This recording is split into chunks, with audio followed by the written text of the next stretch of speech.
Adam Taxin here with Rabbi Nochum Kurinsky, who leads Chabad at the Beaches in Ponte Vedra Beach. Now I got it right? You got it right. In Ponte Vedra Beach, Florida, which you can find at chabadbeaches.com. Chabad begins with CH. And we were talking, we had some technical difficulties, a little bit low budget here, but we still got 9 minutes in that other video. We were talking about how Judaism regards dogs.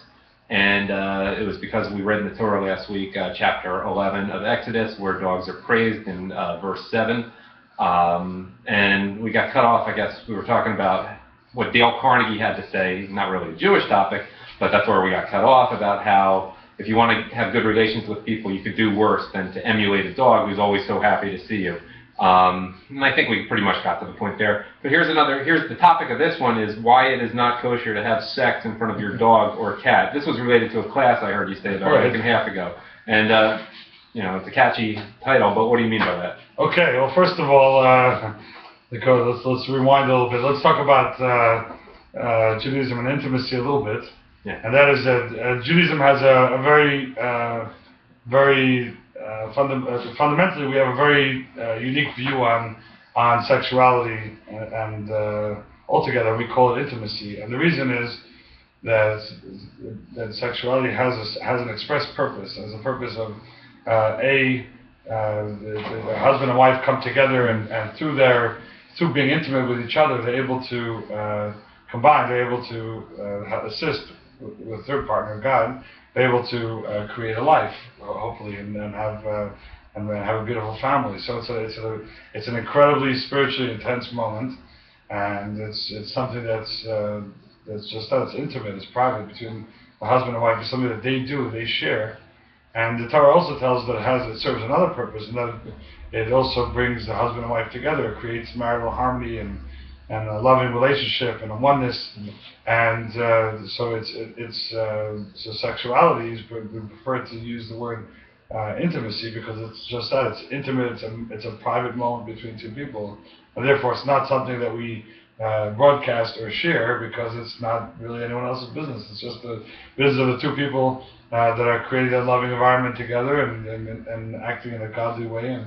And so even having what's the big deal? It's a dog. It's a dog, but even having an animal around it interferes. It's symbolic of not having privacy. It's also it creates a certain lack of intimacy by having another creation. It's a lack of the Torah wants us to be a little bit modest, to understand that all that moment is really private. So there's another creation, living creation around.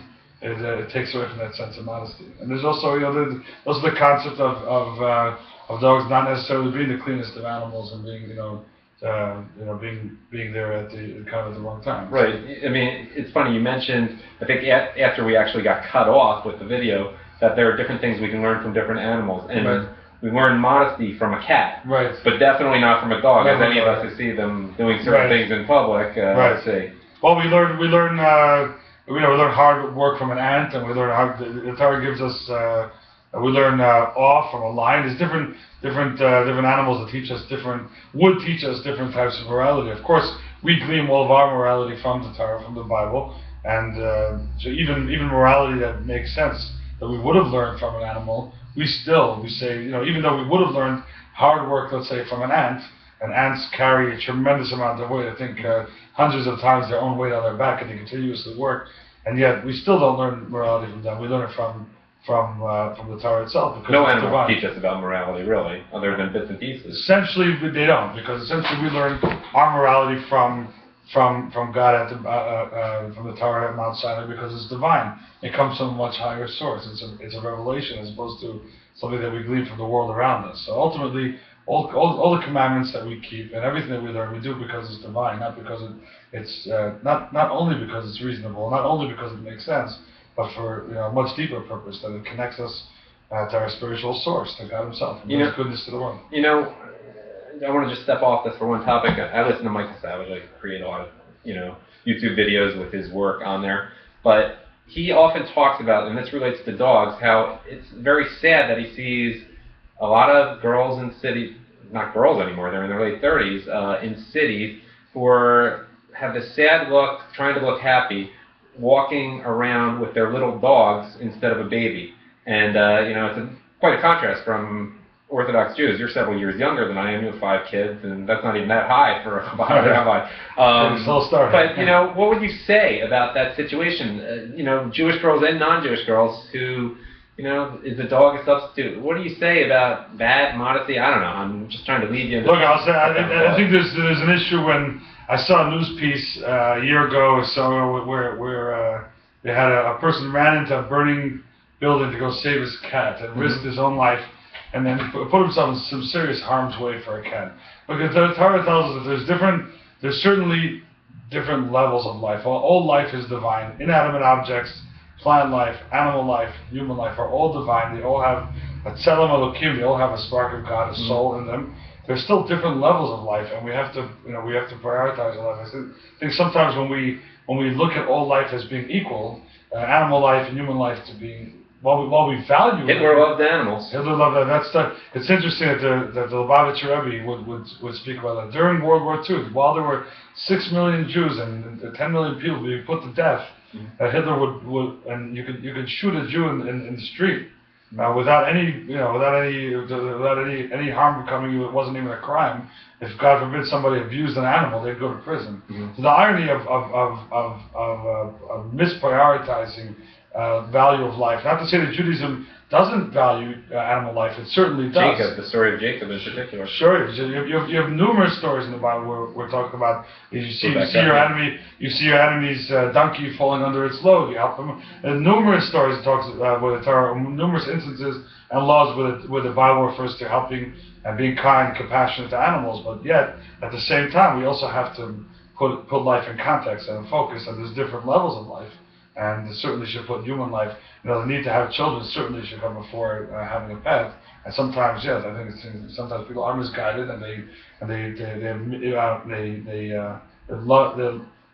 have a certain sense of nurturing, a certain sense of love that they'd like to share, and they perhaps don't share it. But related to modesty, and I guess this relates more to modesty in dress than modesty in sexual relations. What would you tell someone, a woman, Jewish or non-Jewish, who's in her 20s, or even a male, so that they don't go down the road where a pet is a substitute child? As far as modesty is concerned? About any advice, modesty elsewhere. I think part of it is understanding the value, going back to the basics, understanding that each and every one of us, the very fact that we're breathing, the fact that we're alive, the fact that we have God, life is divine. It's godly. We can build things, but we can't give life. And the fact that every moment that we have has a purpose, has a divine purpose, and we can do incredible things. And if we can make this world a godly, holy place. And if we spend every moment that we have making our life meaningful, inspiring those around us, and making this world a holy place, and really understanding our purpose in this world, then I think that a lot of other things start to come into balance. As part of probably the source of most people being misguided about most things is a lack of understanding and not understanding what a real sense of belonging, what we're doing here. We have such an important effect on the world. There's so much to contribute, and we have a holy Torah, and it teaches us about all the incredible things that we can do, and making this world a good place, and we can continuously do that. There's a lot of advice there beyond the fairly simple advice of don't have sex. I mean, I should really say don't be intimate. That's a more proper way to say it. Don't be intimate in front of your dog, cat, bird, fish. Well, I think specifically it's larger animals. Okay. But either way, it's the idea of putting things in context, understanding our purpose, understanding the purpose of marriage, understanding our effect on society and where we fit and what we can contribute. Great. Thank you.